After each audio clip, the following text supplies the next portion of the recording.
Welcome to Bodycam Central. This footage comes out of Miami, Florida, specifically between 70th and 95th Street.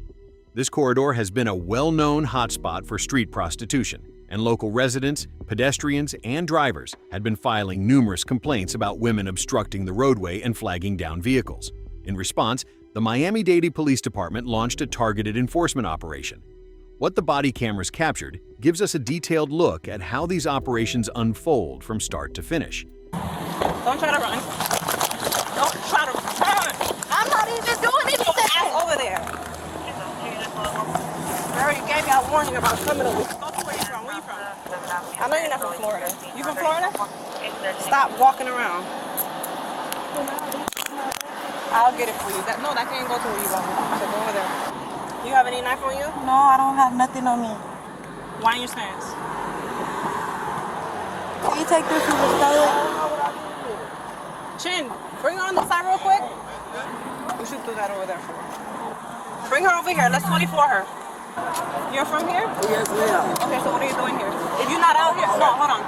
If you're not out here with them, right? Yes. What are you doing there? Oh, my boyfriend talking about scooters. Your boyfriend what? We talking about electric scooters. So why you standing in the corner then? Yeah, I was talking to my friend here, my man right there. Right away, the defendant offers an explanation. She claims she was out here talking to her boyfriend about electric scooters. Now, according to the police report, she was observed wearing high-heel stilettos and a thong, exposing herself to passing traffic. The electric scooter defense is a tough sell under those circumstances.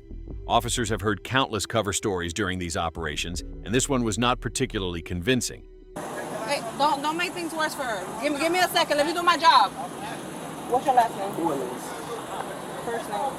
E-double-N. E? Double-N. I-S-A. I?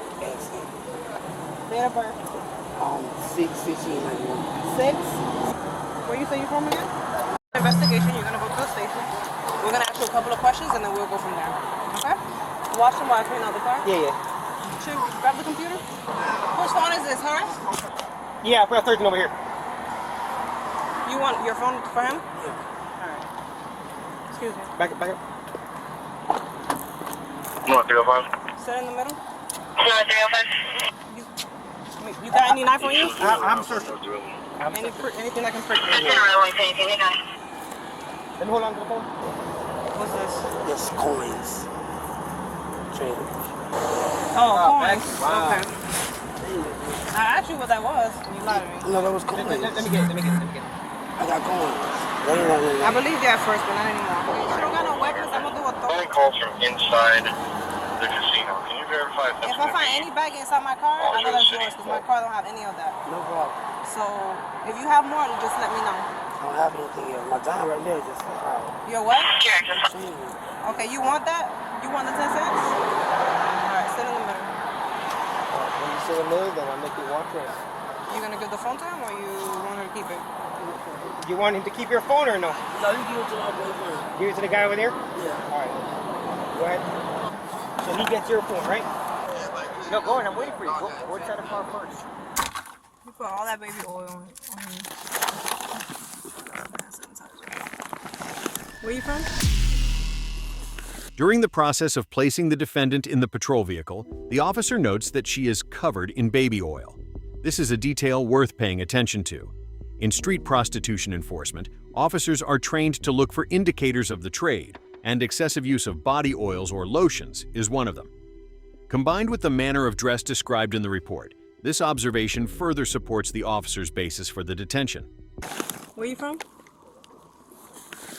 You down the top? In 301?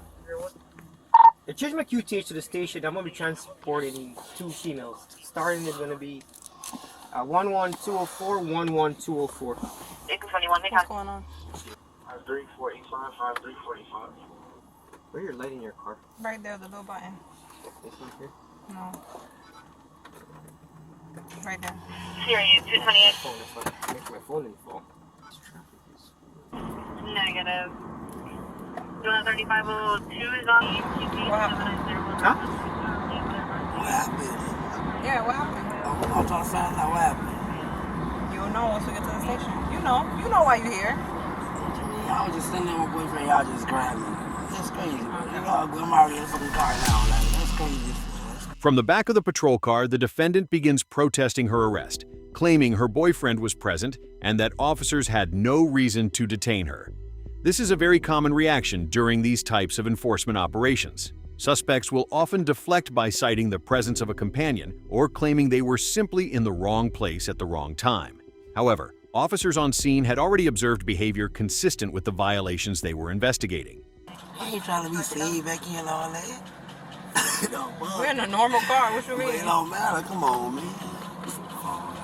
I already mad. They know you arrested. They know you. But shit, they see that big ass verse they police. They know I'm about arrested right now. No. Maybe you a cop too, right? Yeah, I am. The person inside the car here? You keep coughing and shit. So what you want me to do? I already had some hands on this shit. I'm sitting in the front. It's your car, it's like your own car. No, I can't sit in the front. I got too much stuff inside the front. I ain't talking to you. I ain't junk, that's business. Say again? There ain't no junk, it's your personal business. Bitch. Oh, Lord. You got no other job as You don't got no other job? No, y'all got a job. Just in a way to go fucking with me. Huh? You flirting with me again? No, I'm just saying, you pretty as hell. You just find another job out there. How long you been working for? For a while. It smell like coconut oil, right? Coconut oil? Yeah, coconut oil and baby oil and... I know the little stuff is there. The officer and the defendant have a brief exchange about the smell in the vehicle, coconut oil and baby oil. It might seem like a small detail, but in law enforcement documentation, these kinds of observations can become part of the evidence establishing the nature of the activity. The officer is noting everything, and with the body camera running, all of it is on the record. I just forgot about the blanket. Yeah, I know. It is what it is. 17 Avenue, present yes, medical care, 70. I ain't seen me this shit all these hours for nothing, bro. This shit. Fuck, bro. God damn. Jesus Christ. Come out. Come out. Don't start doing the most. Your stuff is all out. Step out the car. 1120611. Damn, man. Upon arrival at the station, the officer decides to conduct a search of the vehicle. During the transport, the defendant was observed repeatedly moving her hands, which is a significant red flag for law enforcement. That kind of behavior suggests the individual may be attempting to conceal or dispose of something. Standard procedure in this situation is to thoroughly search both the suspect and the vehicle. Shay, let me get some gloves. It's your car, so where is it at? In the middle. Right here. You gotta let me know. I need to check to see, make sure she ain't putting nothing in there. Here, so. Just go, I'll bring it to you. Just go over there. I'll bring the gloves to you.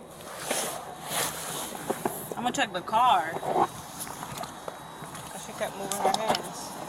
Turn around. All right, have a seat. Come again, Manisha. Stand up. Stand up. Okay, you don't have to. Move your head. Move your 27 piece. You got jokes, So you right? lied to me again. I you got what? What's this? There ain't nothing in there. It's trash. I actually be having no. There's nothing but trash, but he's on that new one. What is that? Oh, you stuck it in there. I gotta make sure. Because now if you go to the jail with this, that's worse for you. For introducing contraband to the jail. I actually have one. Why you keep talking to me like that? No, I can't do that. What type of officers does that make me if I throw stuff out? For me, he's not but trash. You got something in your 27 piece? I don't know, you got something in yours? This ain't no 27 piece. Stop moving. I mean, ain't nothing in I there, don't man. do 27 Ain't pieces. nothing in Hold on, there. let me check. Let me check. Come on, man. Now you doing too much. This ain't no wig, I'm man. not gonna take it out. Relax. It's not gonna be out. This ain't no wig, man. Chin here. It's not a These wig. little baggies that she got. And her little bra. And there it is. Officers locate a small baggie concealed in the defendant's undergarments. She immediately claims it is trash, but the officers are not accepting that explanation. This is a critical moment, because attempting to bring contraband into a correctional facility carries its own separate charge. The officer makes a point of warning her about that. The body camera footage captures all of this in real time, which is exactly why these cameras are so valuable in building a case. What happened? I'm not the one that put you here. I'm not the one that put this in your room. They ain't on the trash. I mean, I guess you finished it. You, ma'am. Have your food Florida? You've seen me here before. You know. I don't know. I arrested you for it? Yes. But you I've never seen you before. I don't think you sure? Yeah, it was you. I remembered you. I was wearing the wig, my black wig. Yeah, I remember you. That's why I looked at you. I'm like, oh shit. Hey, that's how you walked up and you saw me? The hat didn't work, huh? Yeah, I saw your ass. Here is a revealing moment. The officer recognizes the defendant from a previous encounter, not by her face or the wig she was wearing, but by her physical appearance. The defendant even admits she remembered the officer. This exchange confirms what the officers already suspected, that this individual has been operating in the area for some time. Repeat offenders are well known to vice units, and despite attempts at disguise, officers who work these corridors regularly tend to remember the individuals they have encountered before. Hey, I'll be honest, I didn't recognize your wig. I saw your ass.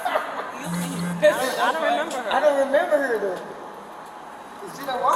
This is Grab me up this there. is the only thing I'm gonna throw No, out right it here. was for the last one. Because there's nothing here. But this I Oh, can't November. remember. Okay. Yeah, I have court tomorrow. Okay. So you have no warrants or nothing. If you don't tell me who you are, I'm gonna fingerprint you. I'm gonna know who you are. I told you already. If you don't tell us who you are, it's gonna be a charge of obstruction. If you tell us who you are, it won't be a charge. I can't throw stuff out. What type of officers does that make me? Question to you is, have you There been is arrested something in before here. in This one, Miami-Dade yeah. County? No. But this I can't because of the other You're from baggies. Florida. Have you ever had a Florida ID before? I'm from California. California. So, all your arrest records in California. Have you been arrested at all in the United States? Anything? Okay. I'm not throwing out these empty baggies. Case discussion. Why you sleeping so much? Ms. Williams, stand up. Come over here. Ms. Williams, stand up. Come over here. I have to read your Miranda rights. You don't want me to read your Miranda rights? Just take you to the jail? You don't want to talk? Now we reach the Miranda rights advisement. Under the 5th and 6th Amendments, law enforcement is required to inform suspects of their rights before conducting a custodial interrogation. This includes the right to remain silent, the right to an attorney, and the warning that anything said can be used against them in court. Despite hearing these rights, the defendant agrees to speak with the officer. This is actually more common than you might think. Most suspects waive their Miranda rights, often believing they can talk their way out of the situation. I'm gonna make you comfortable. I'm gonna put them to the front. Turn around. When was the last time you was arrested? Aggravating, Who's aggravating? This shit going through this bullshit, You don't have to. Have a seat. Okay, I'm gonna read your Miranda rights directly from the car. I'm sure you're aware of what Miranda rights are, right? Yes or no? So I can explain it to you. Why are you crying? What happened? You said it's gonna be a bad day for everybody? If what? Yeah. Damn, dog. Come here, shit, man. Alright, I'm gonna read your rights. I just need you to verbalize yes or no that you understand what it is I'm reading to you or asking you. You have a right to remain silent, and you do not have to talk to me if you do not wish to do so. You do not have to answer any of my questions, but you understand that right. Yes? Can you verbalize it, please? Should you talk to me, anything which you might say may be introduced into evidence in court against you. Do you understand? If you want a lawyer to be present during questioning at this time, hereafter, you are entitled to have a lawyer present. Understand that, right? If you cannot afford to pay for a lawyer, one will be provided at no cost. If you want one, do you understand that, right? Knowing these rights, are you now willing to answer my questions without having a lawyer present? Yes or no? Okay, so you're willing to talk to me? Okay. It don't matter. So you're saying it don't matter, I take it that you're willing to talk to me. Whatever. I need you to tell me yes or no. You can't get me in between. Okay. Based off the comment that you made, that the ones that are dressed like that make it harder for you. The interrogation begins, and the officer immediately seizes on a statement the defendant made earlier. She had commented that, quote, "The ones that are dressed like that make it harder for us," end quote. That statement is significant because it implies an awareness of and involvement in the same activity. The officer presses on this point, and the defendant struggles to explain it away. In interrogation technique, this is known as exploiting inconsistencies, and this officer handles it effectively. He grabbed you for no reason? We were, we were already in the area. Obviously, you guys don't know, right? You were what? You were what? You were talking to your homeboy, you said? Where you live at? You're homeless? 1638 what? Okay. So you're saying that you were there charging your scooter, or you were there working? Yeah. For how long? Okay, so if you're charging the scooter, if y'all charging the scooter, why are you standing on the corner with the rest of the streetwalkers? You was not with them? So you weren't working? So you weren't waving cars down? What do you mean for what? So that wasn't you that I seen waving cars down? Your homeboy what? So use your phone. Your phone was dead. No, it's not. I tried to turn your phone on and it was dead. Okay, so in the beginning of this conversation, you made a comment saying that they make it hard for the ones that are dressed up. So you're working. Yeah, because But you've been arrested before for prostitution. there was like that. I mean, How is not like that? Why am I supposed to believe you? What other guy was that? So all those times that you've been arrested for prostitution, you weren't working? So it's just a coincidence that every time that there's a prostitution sweep, you just get snatched up. And you happen to be in the area. No, you don't have to lie. Okay, so do you have a job? Or you weren't doing here now, you were standing in the corner next to prostitutes. Okay, so...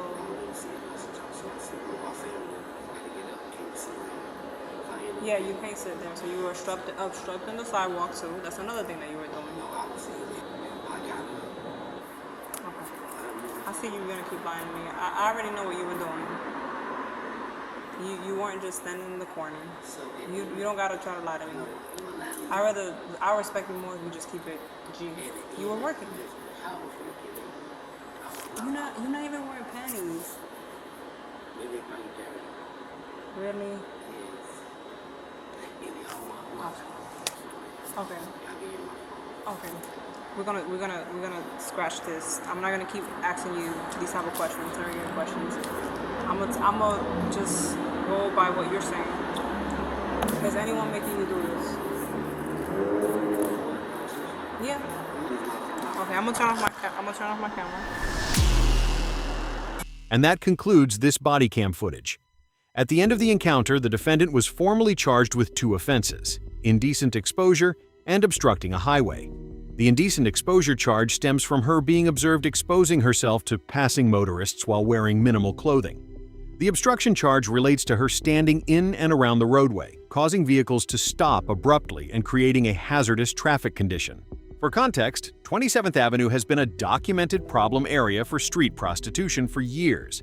The volume of complaints from residents and commuters prompted the Miami-Dade Police Department to conduct these targeted enforcement sweeps. The defendant was one of several individuals detained during this particular operation, which underscores the scale of the issue in this corridor. So, what can we take away from this? The body camera footage provides a transparent and unfiltered look at how these enforcement operations work, from the initial contact through Miranda rights and interrogation.